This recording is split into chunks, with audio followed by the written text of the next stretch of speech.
Fellow primates, this is the grumpy old mechanic again, doing my favorite thing, messing about on skis. This is, when you think about it, an amazing thing. We have a civilization which makes it possible for an old mechanic to drive in comfort to the accompaniment of large orchestras, several hours to public lands, and play. There are, of course, many problems with this civilization, enormous injustices inherent in the system, and I will happily rail endlessly against those. But for now, I think it would be a good idea to take a look at how we got here and, by extension, how we can improve what we've got. The first pillar of civilization is the rule of law.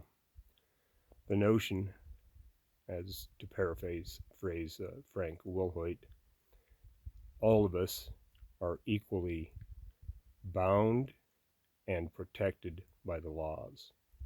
Now, of course, the right-wing nut jobs, the predator class, fight endlessly against this, trying to reserve the protection of the law to the tiny few, leaving the rest of us to work and die.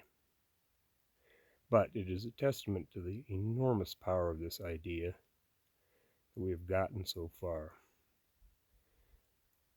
The second pillar is government by the consent of an informed populace, a populace that is well educated, thoughtful, and well informed.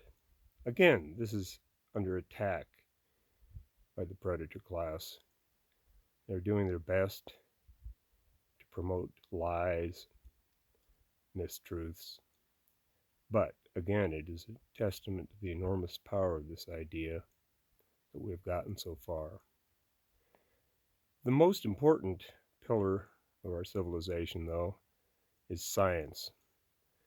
The careful, open, reviewed attempts to understand the world about us and how it works. And I would like to focus on that for at least one more video.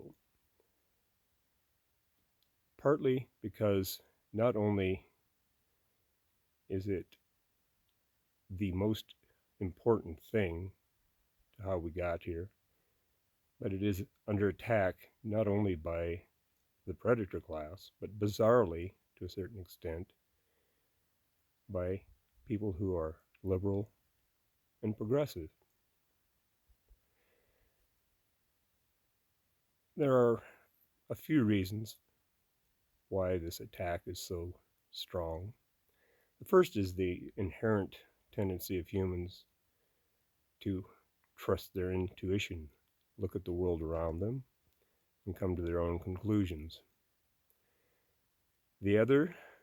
Another is the problem that science can stand up against powerful, strong men.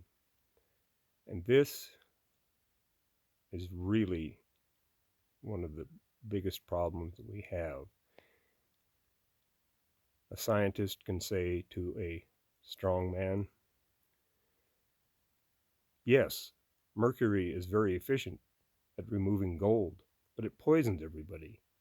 The strong man is going to say, but it makes me money. What can be wrong with it?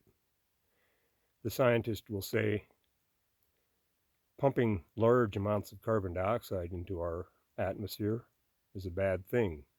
The strong man will say, I don't care. I can make money doing this.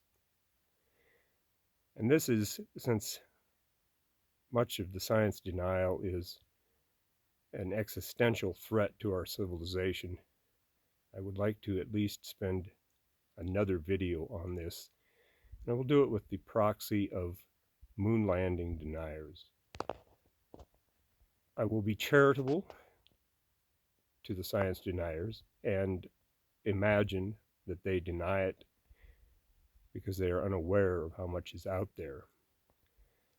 So in my next video, I will dip my toe into the vast quantity of scientific literature on the subject of the moon landing